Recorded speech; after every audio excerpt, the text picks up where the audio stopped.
Hey everyone, Eggman here with another video, and today we have a top 16 breakdown for the Play TCG webcam treasure cup that happened this past weekend. It was over 500 players, and we do have this top 16 cut that we see here today. And real quick, if you guys appreciate this breakdown, please make sure to hit that like and subscribe button, and also make sure to check out my website, Eggman Events, which is linked below. It has this breakdown and every other major event for the One Piece card game, at least here for the English edition. So you have a bunch of deck lists. It's a really good resource, and obviously we'll be updating it to set 3 as soon as that drops in a couple of weeks now.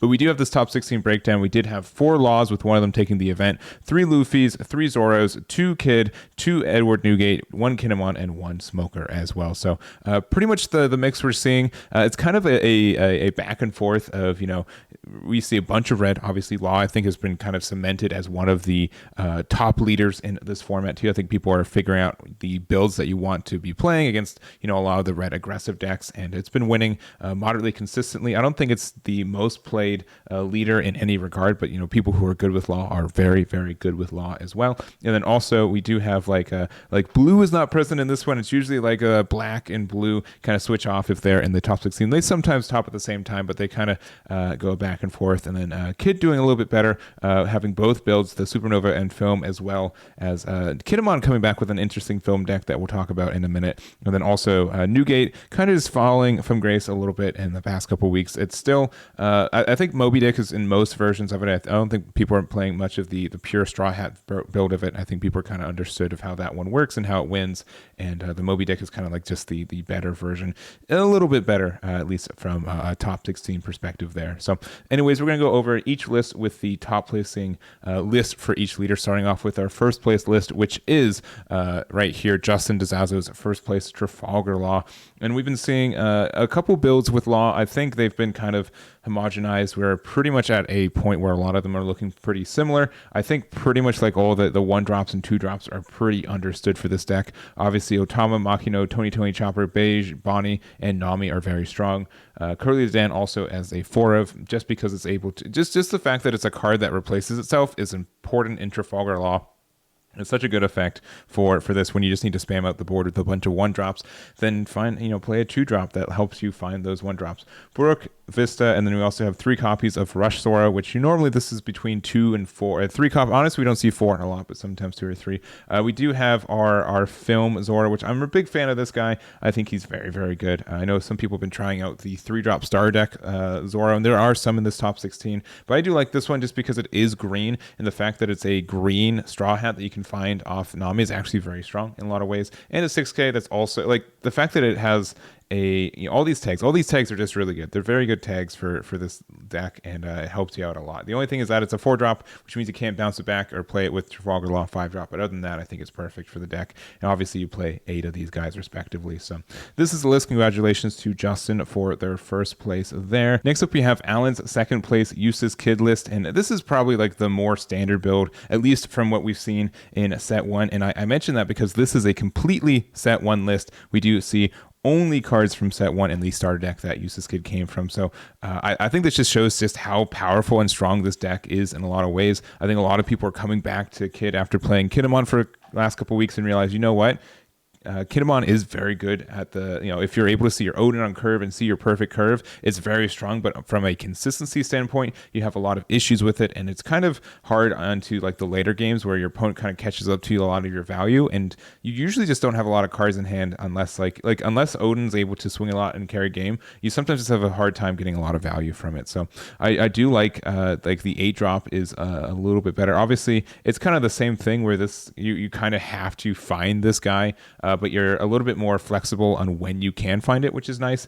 And I think it's just a better overall. It just has better matchups in general for what's on the board right now too. Especially since being able to establish something or some of these blockers getting a lot of value from them just helps you on a lot of the aggressive decks that we see a lot of the time. So this is Alan's list, and then also we do have Borinquen's third place list. So This is the film list. This past couple weeks, the film archetype has been a little bit more popular.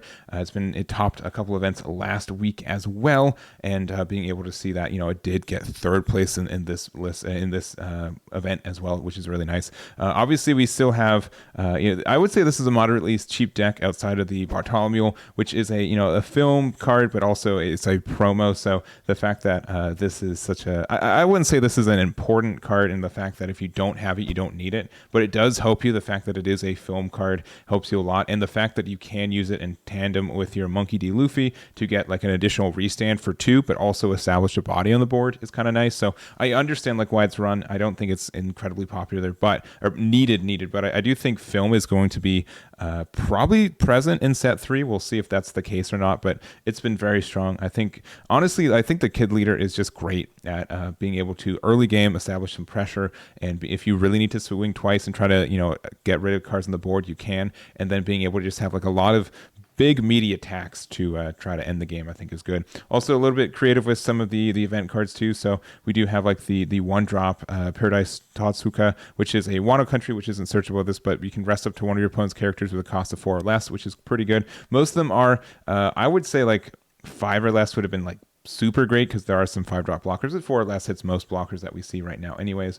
We have Punk Gibson at 4 copies as well, which is great, especially since it's a Supernova, so you can find it off Bonnie. And also 2 copies of 3-stored style Onigiri, so being able to be a 6k counter, being able to play a 3-cost character is great. And also the triggers rest up to one of your opponent's leaders or characters with a cost of 5 or lower, so it can rest a leader, which is very, very tricky to do a lot of the time. And also you can play pretty much only Usopp, but that's still a good target for this. And again, a 6k counter can be pretty nice. So you do have to leave 3 open for it, which is sometimes a little bit tricky with Eustass Kid, but it's there. So anyways, congratulations to Alan for their finish there. And additionally, so that's kind of in the same avenue, we're going to skip over to our 9th place list. So this is Gregory's 9th place Kinemon film list, which I've not seen before this weekend. I didn't even hear about this deck topping until I saw it on it. So very interesting build for this one too. Obviously, like if Kid's doing well with this, what's our other green leader? So I'm guessing we're going to see probably an Odin film deck top on our next event. But jokes aside, I do think like the film archetype and kind of was just overlooked, especially here in North America. I know it didn't get a lot of play until usually like kind of later in Japan is kind of my understanding too. So obviously be picked up a little bit faster here, but yeah, it's been very strong. And it's nice that it's moderately a cheap archetype too, which is really good, except for, unless you need your Bartholomew's, which again, you do not need to break the bank and get these. You can play this deck without, at least the kit. I haven't played the Kinemon list obviously, but by and large, I think you're fine without running this card. If you don't have it, you are fine there. It is also nice that it's a Supernova though, which is unfortunate that you don't have that in like you don't have the Bonnie like you do in the Kid version, because you do kind of want your Odin and stuff. But obviously, like I kind of said earlier, Odin can help you carry games a lot of the time. And my only issue with this deck outright is that we're running a lot of cards without any counter power. We have the Okiku, we have the Nami, we have the Yamato, or this Yamato, and we also have the Luffy and the Odin too. So that's like the only kind of flag in my mind where this could be a little bit tough. And sometimes if you're able to put like a lot of pressure on it, it's really hard to have all these cards stuck in hand. But again, if you're able to be aggressive and proactively play your cards, you're in a good spot. The only other thing is that like Kinemon is like based off like having not a lot of cards in play, and film is really, really good at putting cards in play, right? So it's interesting. I'm not sure exactly why Kinemon would be better. I mean, like turn 1 Okiku is like, or I guess if you're going second, 2 Dawn Okiku is like the only thing that this deck is better at. And I guess playing Odin on 7 Dawn, right? Otherwise, I feel like you could put this entire package, not change it, and put in Eustass Kid, and it would do just as well, if maybe better. So I don't know. It's up to you guys. I need to test this out myself. I think film is it's been fun. I've been testing film out myself on some other leaders, so maybe you'll see them soon. But anyways, this is Gregory's list, and congratulations for getting it with such a unique build too. I think that's really great. So anyways, we're going into our 4th place list. So this is Freddy with their Newgate. Again, both Newgate lists that did get top 16 were the Moby Dick variants, or at least we're running Moby Dick in it, because normally it's Straw Hats, it's Moby Dick are like a combination where you play Straw Hats, but you're also playing Moby Dick. But obviously this card is getting banned with the release of set 3, so about a month from now. So we do have just a couple more weeks we're going to be able to see this card across from us, but it is obviously very strong for you. And I like this deck. It's running some interesting ratios for a lot of these cards. Obviously it's playing some blockers, with Bartholomew being one of them, which is neat. So if you want to be aggressive with this as well, it means that you can be a 5k, but then also like it's it's harder for your opponent to get rid of it on the backswing, which is kind of nice.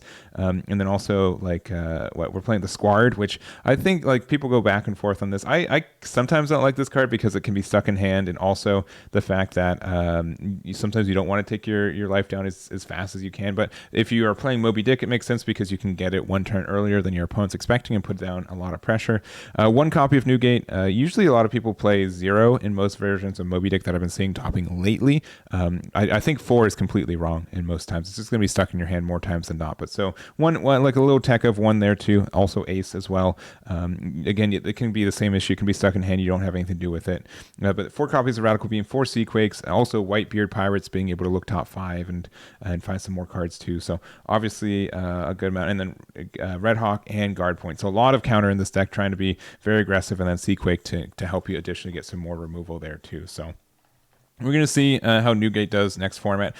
It's pretty good. I've been testing a little bit of the new support that Red gets, and it's crazy how much support that the entire archetype gets. It's really, really strong in a good way, question mark. We'll find out. So anyways, that is Freddy's list. Congratulations there. And continuing our red block, we do have our sixth place. This is Justin Tan's Luffy, and I don't honestly have a lot to say for this because pretty much every single version of Luffy that I've seen top in the last month has been almost identically this list. This is the Luffy list. This is 100% we got to do. It's been like, you normally said like 45 out of 50 cards. It's like 48 out of 50 cards. Like your decision points are like Radical Beans and Red Hawk, and then like if you're playing like a 4th copy of Monkey D. Luffy, right? Like the bottom, like 60% is like always this. It's like 4 Deuce, 4 Vista, 4 Neek, like 4 of all these cards, 4 Zoro, and then like you get a little bit of wiggle room there. But this is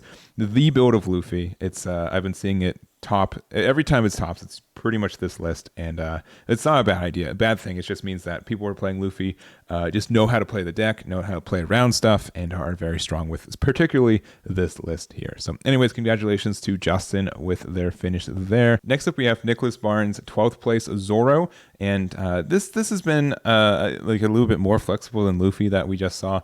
I've been seeing more and more puts like Radical Beam in the builds, and a lot of times I think like this is like an unexpected card. At least like the cost benefit for this card is just very good. It's in your favor a lot of the time. You just have to leave 1 Dawn open, which generically is pretty easy for Zoro. It just means like maybe you do 1 less swing, but then you can like protect something that your opponent wasn't expecting to protect, or sometimes like you need to survive on this too. So Zoro is still very strong. I think it's going to be very strong in set 3 as well. It is interesting that we had no Zoros go X1 or better this weekend. So all of them were 7-2s, which is pretty, a little bit below average from what we've been seeing for it. But obviously Zoro's been great. It's a very quick deck. It's if you're winning in usually the first 15 minutes or so, if not sooner.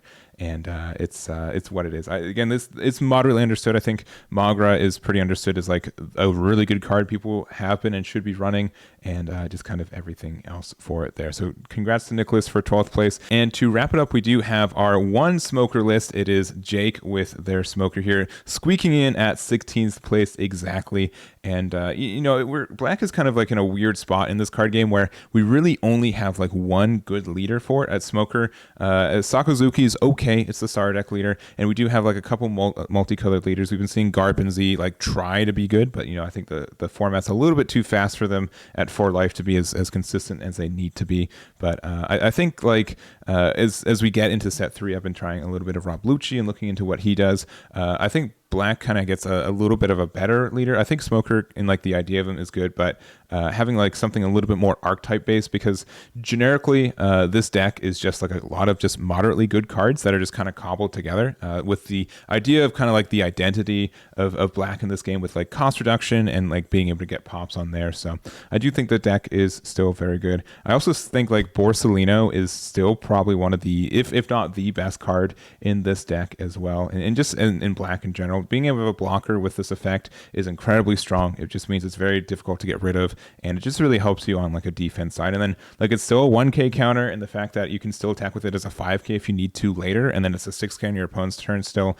is it's just really flexible. So I think this card is still going to be very good in set 3. And I think even though a lot of people just use like the CP9 stuff, I think Borsalino is still 100% in the builds as well. So anyways, we'll see if Smoker gets any more tops in this last month. We'll probably get 1 or 2 squeak in as well, and it's good to see it get some representation for this event too. So anyways, that's going to be my breakdown for this video, or for this event today. Thank you guys for watching. I really do appreciate it. If you've made it this far into the video, make sure to hit that like and subscribe button, and that will be it for me. So again, thank you for watching, and I'll catch you all next time.